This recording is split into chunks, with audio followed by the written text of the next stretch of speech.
Hello, it's Colin, the service gardener here. It's 2:30 in the morning, Friday morning, and as you can obviously tell, I'm up and about. Well, I'm not about, but I'm up and awake.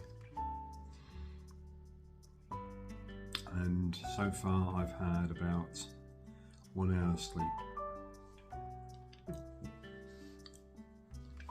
No, can't sleep. I've laid there trying to sleep for the last 5 hours. I felt tired, went to bed early.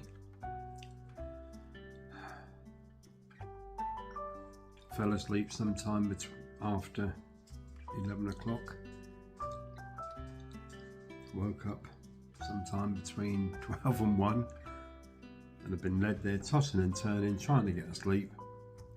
And eventually, finally, I've got up, made myself a drink, and here I am.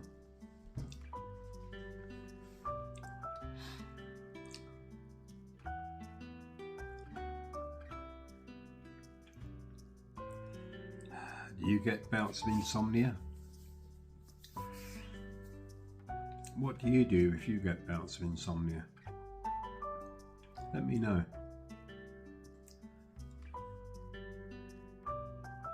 Sometimes I'll put on a YouTube video, an audio book.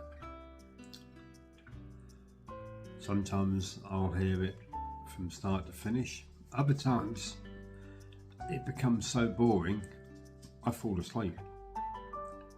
Now that's good. Trouble is, I wake up after about an hour and a half of sleep. The audio book may have finished, or it may still be going, and I don't know what's happened. So I have to listen to it all over again. And what happens? Same again. I fall asleep. I never do get to finish that audio book.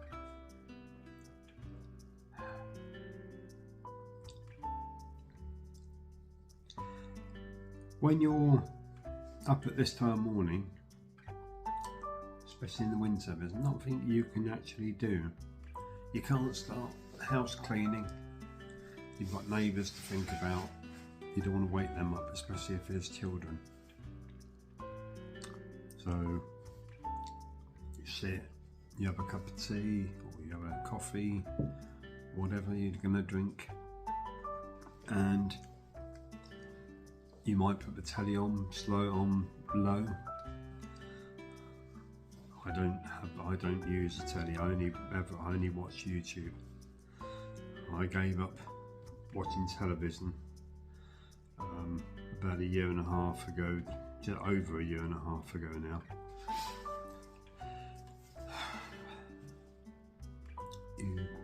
You try reading a book.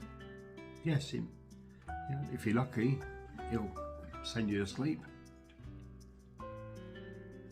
And if you're sat in a chair reading a book, you might be fine. On the other hand, you might wake up and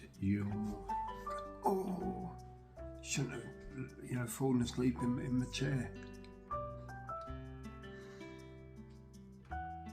Backache, armache, leg ache, headache. So let me know what you do to overcome insomnia.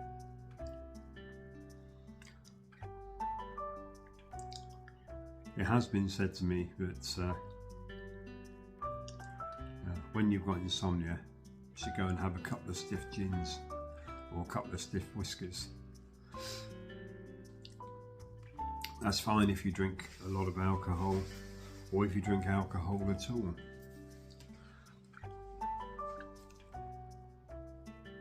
Don't get me wrong,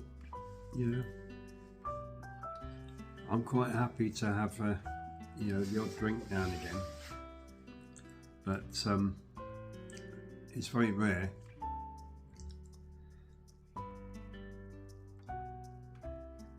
And yes, I could say that if I have a gin or a whiskey, it's medicinal. Yes, yeah. You can look at it that way. But it's not conducive to my health. It's a subject I don't normally go to, but yes, in my later years I've got some various health problems which basically, say to me, you shouldn't do this, you shouldn't do that, you should only, eat this, you should only eat that, you should only drink this, you should only drink that. Definitely shouldn't drink, smoke, definitely shouldn't drink alcohol. Definitely shouldn't eat red meat. So, definitely shouldn't have fry-ups.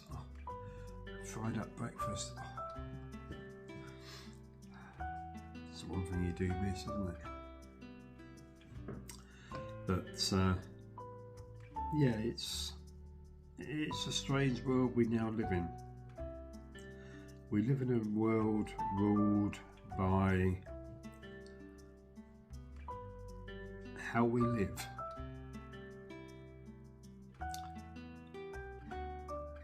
It's governed by finance, it's governed by health,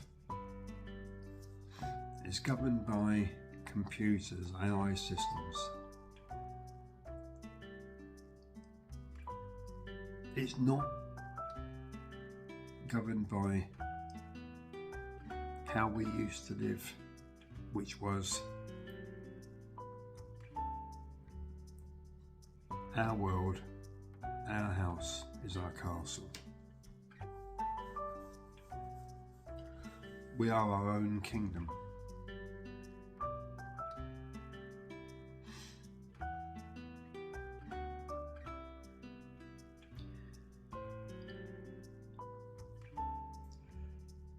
I suppose, in a way, you could say that I'm a relic,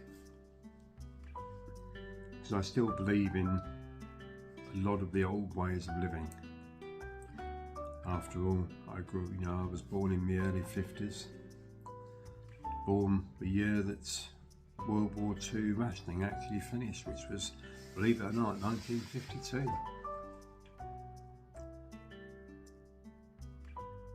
Post-war rationing stopped. Growing up through the 50s, most working class people lived hand to mouth. Your father and often your mother went out to work. Though in the 50s it was more seen that it was a man's job to go out and work.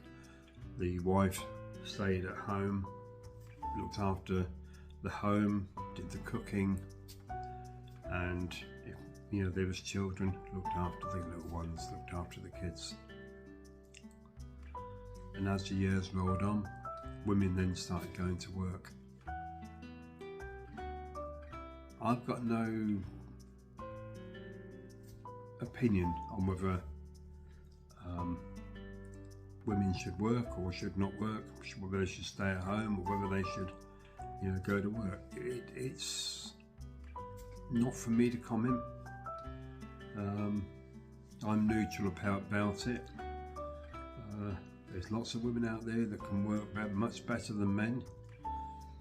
Let's face it, there's a lot of women's football teams that are much better than men.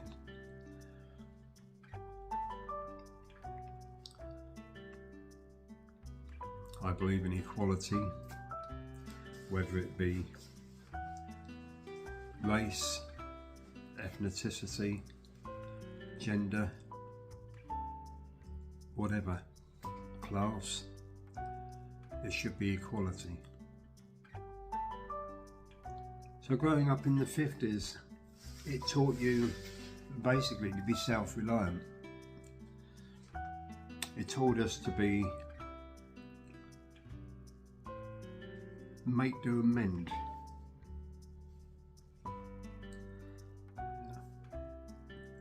Remember my dad sitting at the table mending something that had broken.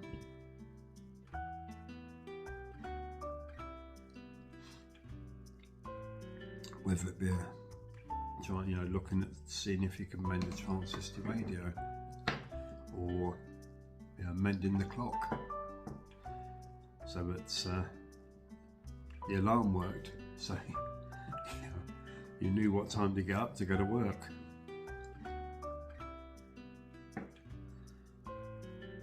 So we were self-reliant, and growing your own food was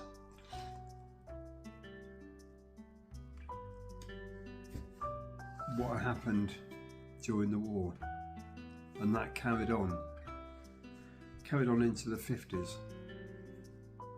As we got into the 60s, we started to lose all that. The 60s, peace and freedom.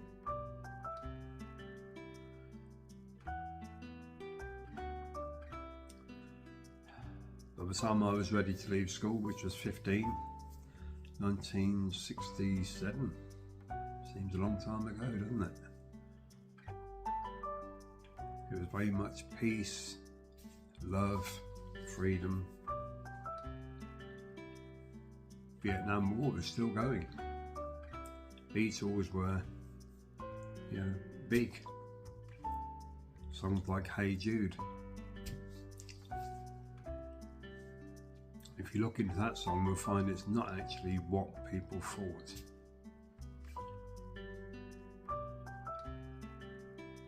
At the time, we all thought it was about Vietnamese War, but apparently not. It's now been, said, but it's not about that. It was more about John Lennon and Paul McCartney, and that comes from Paul McCartney. So that's one myth busted. And then the 70s and the 80s, swinging 70s and the 80s.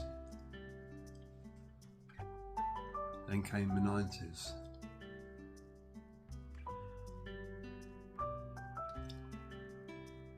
Things changed every decade.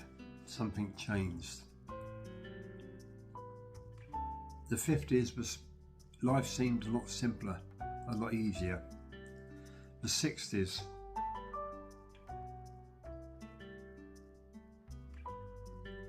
they were the same as the 50s, but with a slight difference. There was new technology coming in, but it wasn't the technology that wanted to rule your life.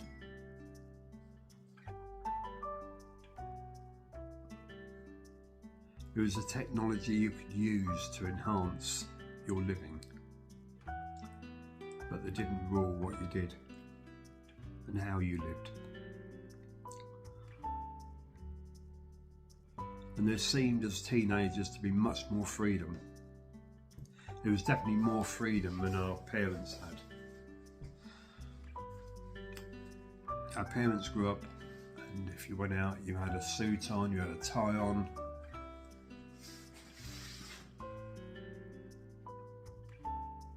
We could go out with jeans on, flares. Anyone remember the flares? 2 different sizes. You had a standard flare and that big flare, big Oxford bag.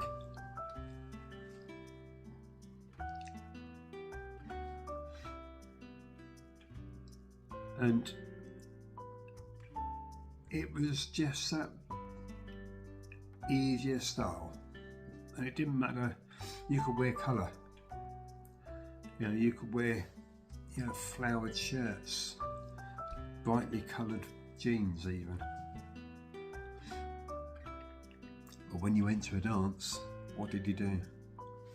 Suit and tie.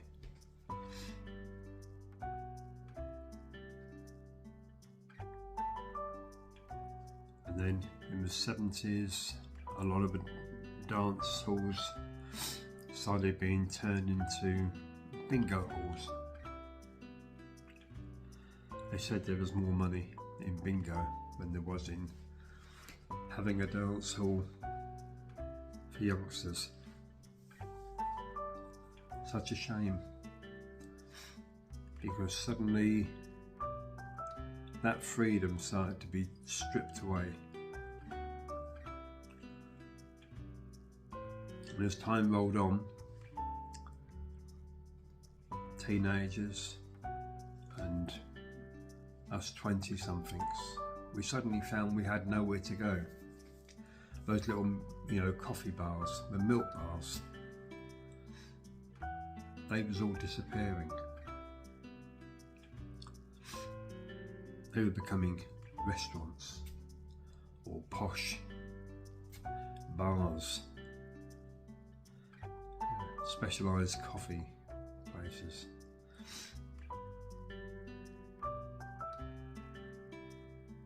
I remember the first coffee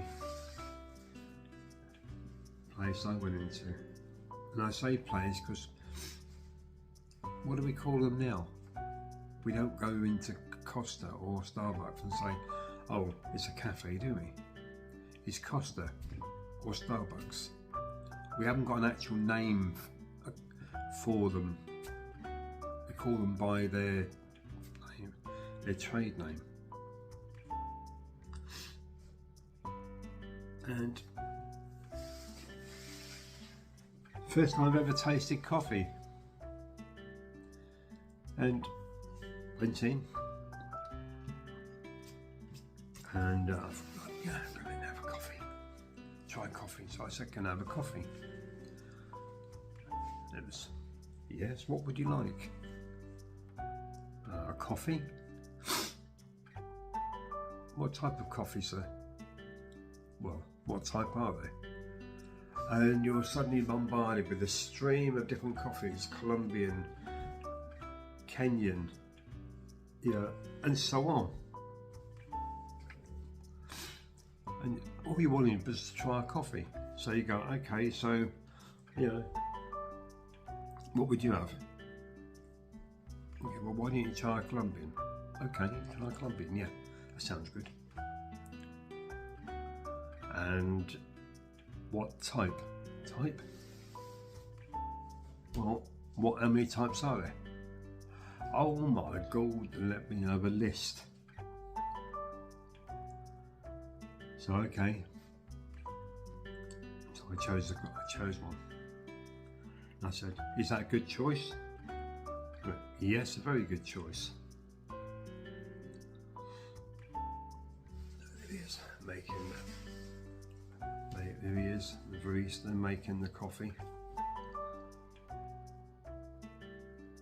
He puts the coffee on the counter, and I look at it and go,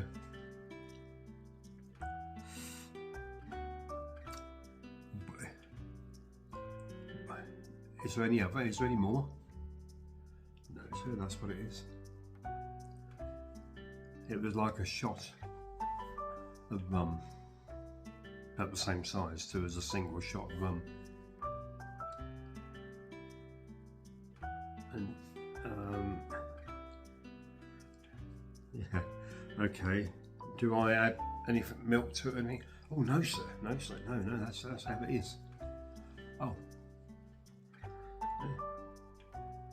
They drink lots of it on the continent. Oh, right, okay, so it's got to be good then. Oh yes, sir. And you've got this little sort of cup, glass cup, about the size of an eye wash cup.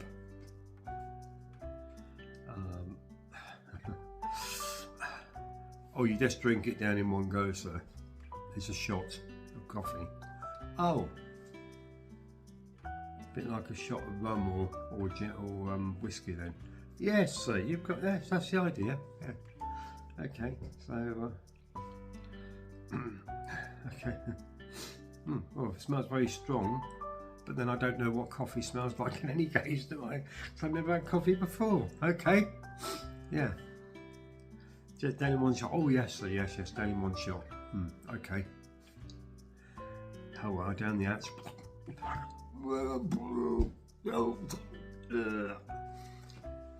So strong. Well, that was my first taste of coffee. Yes. All you do is go, yeah, that was nice, thank you very much. Walk out. And the barista's going, doesn't appreciate coffee, that one. Doesn't know what it is. So you think, oh, I'm not having coffee again.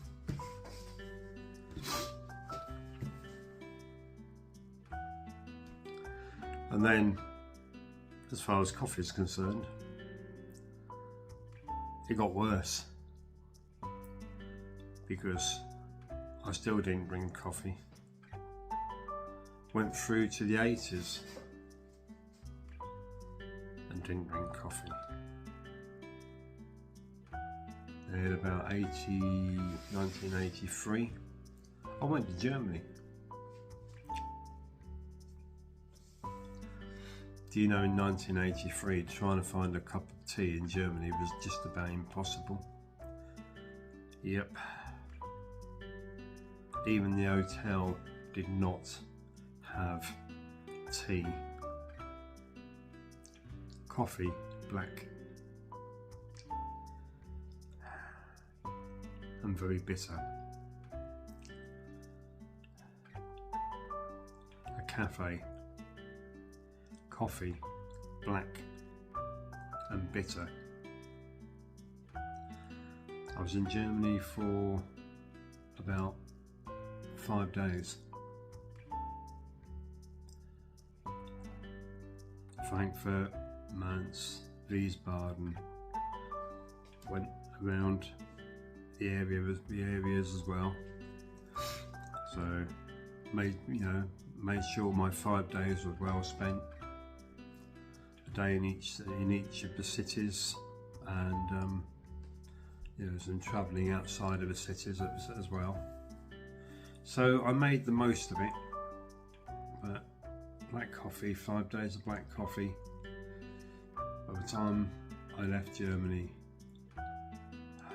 I had one heck of a coffee headache. Came back on Aer Lingus, as I went on Aer Lingus.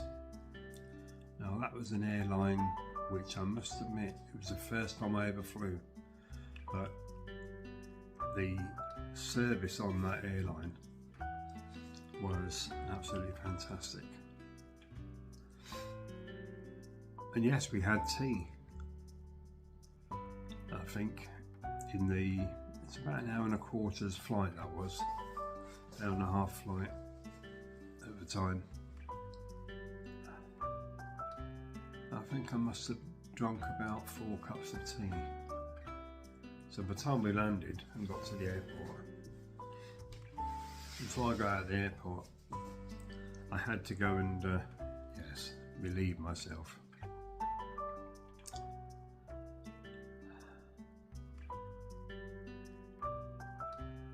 I got picked up at the airport, Heathrow Airport, and I got home, and in the first 12 hours of being home, I drank 16, possibly 17 cups of tea.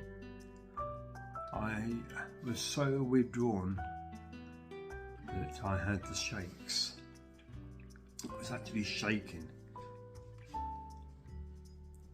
Withdrawal symptoms from tea.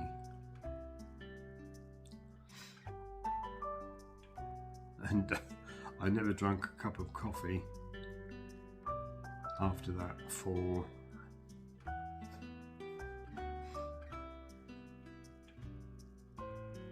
until about 2004.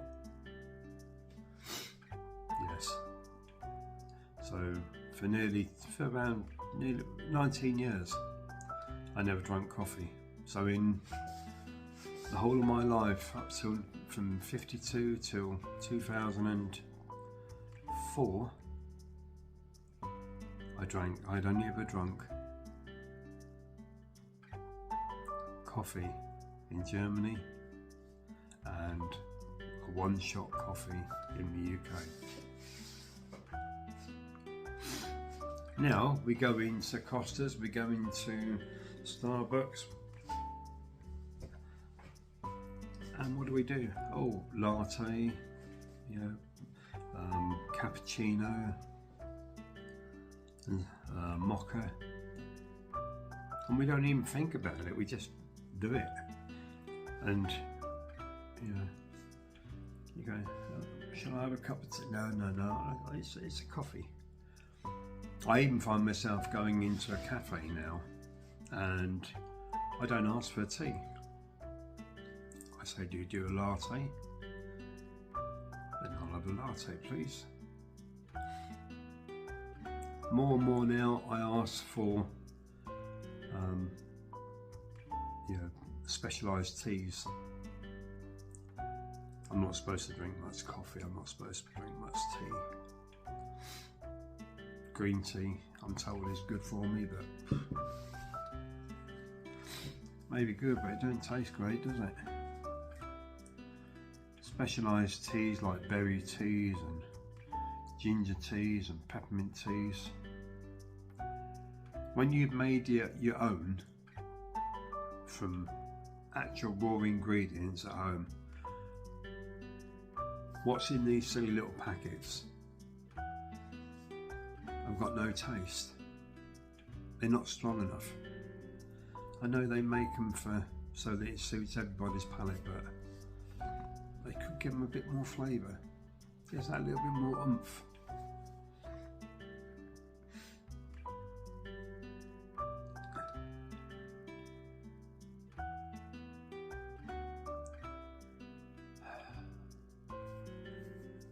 It's now coming up towards 3 o'clock. And am I tired? No. Do I feel like I'm going to be tired? No.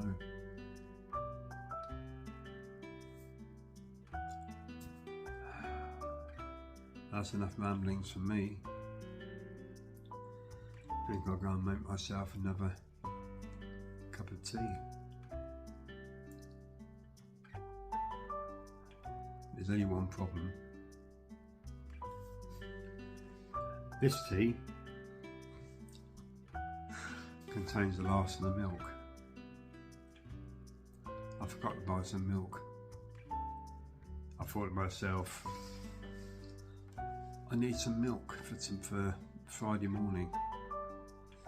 Shut the carton and thought, no, there's just enough in there for Friday morning, for, you know, when I get up.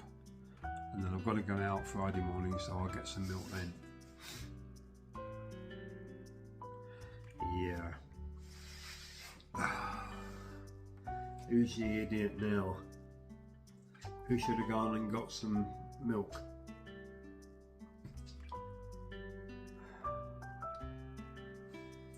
Well,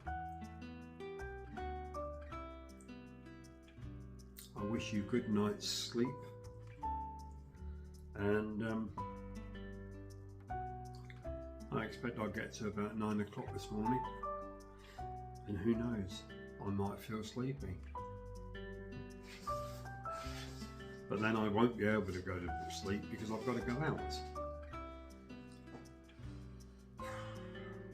Then by tonight, Friday night, I'll be overtired. And guess what? You've guessed. I'll have insomnia again.